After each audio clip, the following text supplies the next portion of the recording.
I've certainly had frenemies, mostly situations where maybe in work where I thought I could trust somebody and then they turned out to not be trustworthy. I had a situation with board members who turned out to be bad people, basically, and wanted to, use the company as a way to enrich themselves and their family members, and fooled me. Well, I don't know if they fooled me, but I don't know if I 100% trusted them, but I didn't think they were going to, destroy me in order to get a hold of the company. But that's certainly what they tried to do. But I got back at them, so.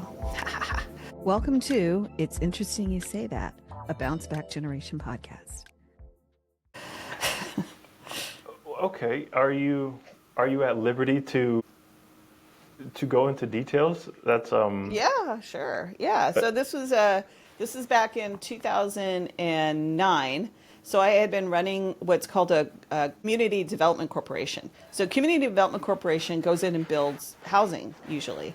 We became a partner in this group that was going to be building housing, and this was literally $1 billion project, huge 20-year project. So this group of people came in, this was in San Francisco, this group of people came in from Oakland and were, a lot of people that had a lot of experience in like accounting and construction and things like that. And they joined the board, which, okay, because there were other board members and they wanted them to join the board. And the community people elected one of the board members to be the president of the board. And I'm just the CEO. So the way a corporate structure works, the CEO works for the board. And the board then has responsibility to shareholders. One day, I got a phone call on a Saturday saying, we just had a secret board meeting and we've decided to let you go. And the reason is that we think we're going to go in a new direction. So I was like, what the hell's going on? So I show up on Monday morning, as I would normally do, go into the building, and there is a woman there who is the wife of one of the board members. And she says, you no longer work here. This is my job now, and you need to get out. And so I said, well, I have my stuff here, and I got to take my stuff and go. And she basically chased me out of the building. It was really weird. So the money that comes to a community development corporation comes from the government. So I called every single government person I knew and said, this is what's happening. And I said, I think I figured out why they are doing this, because they were a lot of construction people. They were people that own construction companies. They thought that if they took over this corporation, they would be able to automatically hire their own people to come in, and they would be flush for years and years and years of all this work. And but they did it in such a wrong way. That's not how you do it, because government contracts have to go through bidding. It doesn't matter. And actually, being part of the entire project, having a board members' company be part of the actual construction process is probably against the law. So as soon as I told them that, they took the government, every single government agency withdrew every funding that they had. And over the course of about a year, the whole thing collapsed and they were gone, and that was terrible, because we were actually doing really good stuff. I ran a building that had a boys and girls club. We had a clinic, a health clinic. We were doing job training for people in the community so that they could actually work construction projects, and all of that went away. Did you end up making enemies from that decision? Probably. But what are they going to do? Like, come at me. This is a great thing. I always say, like, one of the great things about getting a law degree and practicing law, passing the bar, doing all that stuff, is that you become less afraid of being sued. You become less afraid of people accusing you of things, because you understand how the law works, and you know that anybody can sue you for anything, and you can just be prepared to be like, okay, do it, go after me, So that's how, to me, that's authentic power for me, because I earned it and because I have faced down a lot of obnoxious things in the past and people that have tried to take advantage of certain things. And so you live and learn. But it's hard. I can't say that every time, I mean, when that happened, my heart was racing and, I was, I just had Tay. I mean, he was literally, I was on, when they called me, I was on leave, on family leave, and he was in a playpen on this, at the side of I was at the kitchen counter, with my laptop working. So yeah, it's very hard. True power is usually hard earned. Like you have to go through a lot of experiences and get through them. It's like, you're running away and the fire's behind you and you're sliding underneath the door that's coming down and you're like, whew. And then you have that memory of I got through that. And that is what builds that internal sense of power. I would imagine them having that meeting, kind of getting betrayed, having to go through that whole process. Just having, your son, how did you cope with that emotionally, but then like practically, like what did you have to do to kind of bounce back and keep things going? Well, mind you, it was 2009, February. What was happening February of 2009? Everything collapsed, right? I owned a condo it was actually a building that I bought with other people, and we were in West Oakland, but it was a really cool place. And we were underwater, right? Because everything was crashing. Everybody was, nobody's home was worth what they had paid for it. I didn't know what to do. So I started just telling people that I was looking for work and that I could do all these things, that I knew I could do, having been a lawyer, but also having been, running the nonprofit and, the Community Development Corporation. And I started to get work as a consultant. And I just struggled through. And then I stopped paying my mortgage, because we all did in the building, because that's what they said to do. Like, stop paying your mortgage. And then eventually the bank would buy it back. So I didn't have to pay my mortgage, which was huge. I mean, it wasn't that much money. To me, it was a lot of money. But it was huge to not have to pay the mortgage. So then I could just get unemployment, and then eventually started to work as a consultant and just fill in the gaps. But it was very hard. It was a very, very hard time. But I always say that the good thing about it, so my son was really sick when I adopted him. He had a lot of medical conditions. And so I always said that it was really actually a blessing, because I got to spend a lot of time with him and take him to a lot of specialists and do a lot of the things that he really needed, and just the time. And my mom came and stayed in my house and helped me out for a little while. So, yeah. How long was it until you felt like things were, kind of relatively pieced back together and smooth sailing again? And I'm asking, so, for the audience maybe thinking, okay, if I'm going to be out there and speak my mind and do what I think is right, and then I get burned for it, or someone betrays me, yeah, I want to know how long it took you to kind of bounce back from that, so someone can know, like, okay, it's not just like, okay, I say it and, a week later I'm good again, but like what it really entails.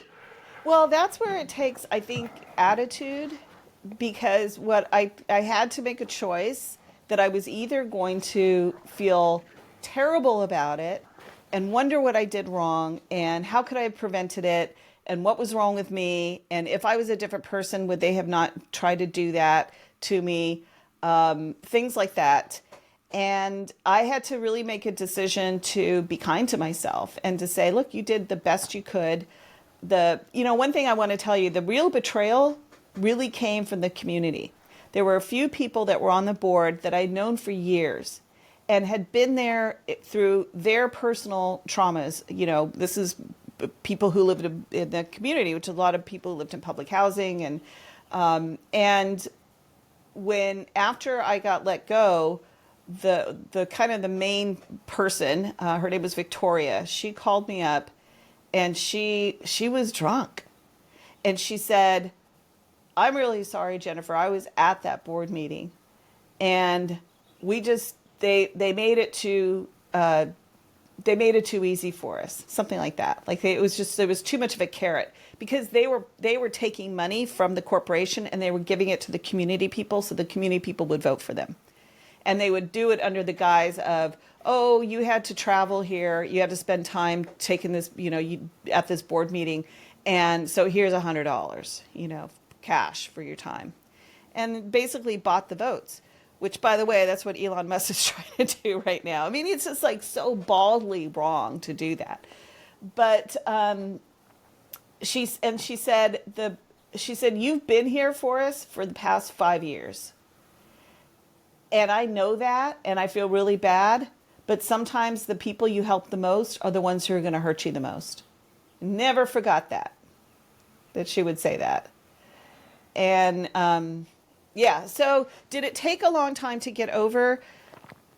No, not really, because I just said to myself, I'm going to see everything in the best light possible. I'm going to see that I was, my 30s and I was able to get that position in the first place. I could see that I was good at what I did, and I really improved the corporation a lot. I got them that big fat contract. So I had to fight that demon that was inside saying, you're a fuck up, you'll never make it. See, this is what happens, and now this is the end of your career, and you better just accept it and go find a quick job, working as a secretary or something. You could go be a paralegal and make some money, and because I didn't want to go back to practicing law, and it was hard with being a single mother. So I think sorry, it's a long answer to your question. I think it takes as long as it's going to take, but it also can not be hell if you learn how to talk to yourself properly and support yourself. Was the process of, okay, now I have to, find another job or do something else, the condo situation, was that harder than like the emotional toll of the betrayal of the community? That was also really hard because, so this was a building that I bought with, there were 4 units in it, and I bought my unit, and then there was 3 other situations, 2 couples and 1 other single person. And the process that we went through of trying to make the decision of what we were going to do got really ugly. We got angry at each other. And so that was hard too. And we figured it out at the end, and just kind of, because nobody wanted to be the first person to say, look, I can't make this payment. I couldn't make it. I didn't know that everybody else was also struggling. So I didn't want to admit that, look, I just lost my job. I can't pay this mortgage anymore. And then it turned out that as we started talking, everybody was suffering because it was this horrible recession that everybody was going through. And, so once we came to that realization, and we just said, hey, let's not pay the mortgage and just live here for the next year. And we got to live there for about a little bit over a year. And then the bank gave us all $5,000 in order to pack up and move out. And they took it over. So it ended up being a great investment because, I lived for free for a little bit over a year. So would you say then it's kind of equally challenging, or so? I'm trying to think of how to phrase it. So like the emotional toll of those situations and just coping with just the internal aspect of it versus like the actual steps you take to kind of get over the hill. Yeah, that's a great question. I think that's so connected because when you're feeling I was really in shock, right? If the shock, the feeling of betrayal, the uncertainty about my own capacity to manage what was happening, especially with a baby that had special needs at the time, who doesn't anymore. I want to make that clear. It was, so just getting out of bed, making decisions, figuring out, okay, where do I go next? And I remember at the time, my car also had something wrong with it. And so I was kind of trying to juggle, like trying to find a job. And then I had a baby on my hip. And there was one point where I remember I had taken my car in to get serviced.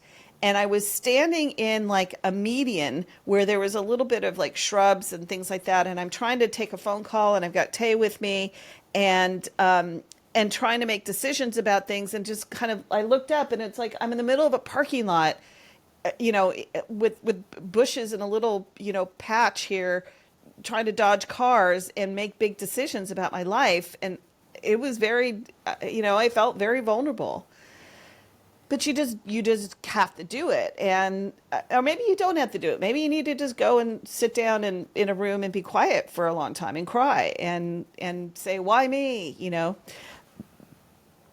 I guess I didn't have time to do that because I had a baby. All right.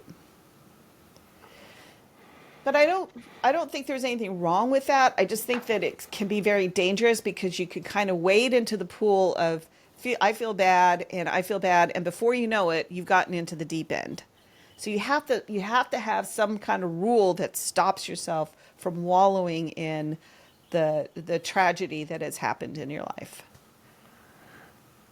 So would that be something like, or would you say it's fair to say, so going through something that is that emotionally taxing and physically taxing on all ends, like you have to balance, like to kind of balance that internal emotional state, you also have to take practical steps. You have to actually move forward. Like you said, you just have to do it. But at the same time, like you can do it too much and ignore the emotional, which I would assume would eventually kind of get in the way of you doing more stuff. Yeah. I think you have to really have enough, what's the word I'm looking for? I think you have to have enough humility to ask for help. That's a big one. That's hard for me. I tend to be very much a loner. I've always been very independent. I don't like having to rely on other people.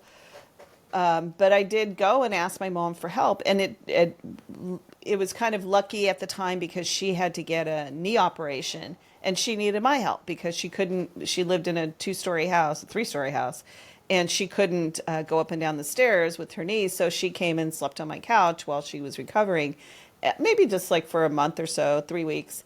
But that was a big help just to, because she was a neonatal nurse for many, many years. She's now disabled, but so she could help me with my son, who, like I said, I had never had a kid before, and he had a feeding tube. He had all kinds of stuff going on, and so she was there to help me to make sure I didn't kill him. It's just, and she couldn't do much because she was just on the couch because she had just had the operation done on her knee, but it was very helpful just to have her there, just as emotional support. Like, can I ask her, like, is this okay to do? Because I had all these medications I was supposed to give him and things like that.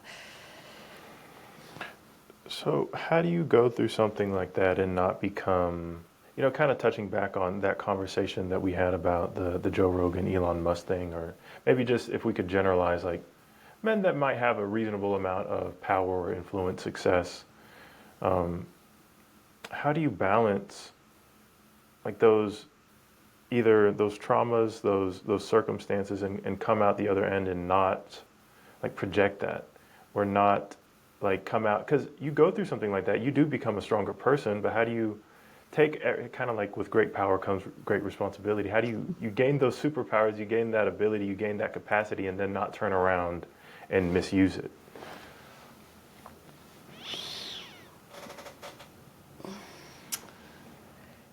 Well, I didn't used to think that there were bad people. I used to think that there was bad environments that turn people to using the tools that they had learned to try to gain power because they had had a bad childhood or things like that. But as I have to say, I think that there's an element, and I would say that like, let's say you have a bad experience, bad childhood, you have lots of adversity, and it causes you to develop tools that are about seeking power, like we talk about narcissism and things like that, and you use them.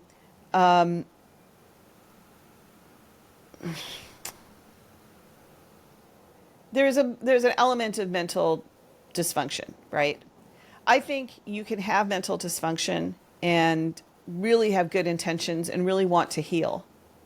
And you'll seek out ways, you'll recognize in yourself that, hey, I'm misusing my power here, or I'm misusing, and power can be more than just like, hey, I know all this stuff and power can be like the ability to manipulate. Like, you seem really meek and nice. Like, how many women have I seen who, and men do this too, but I see this a lot with women, where they'll use whatever they have in order to manipulate people to do things for them.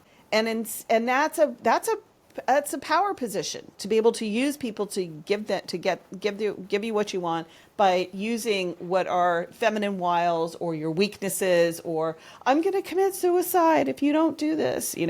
People do that, and that's a different kind of power. So that's all mental dysfunction, mental illness, maybe mental health issues that can be helped.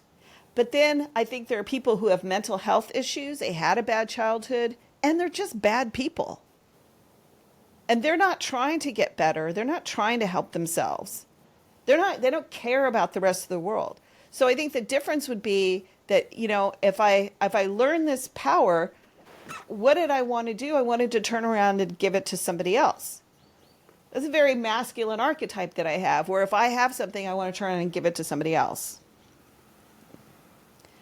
There's a female side of it, which is I want to nurture, and I want to be there and watch someone grow and learn and gain the power that I've learned.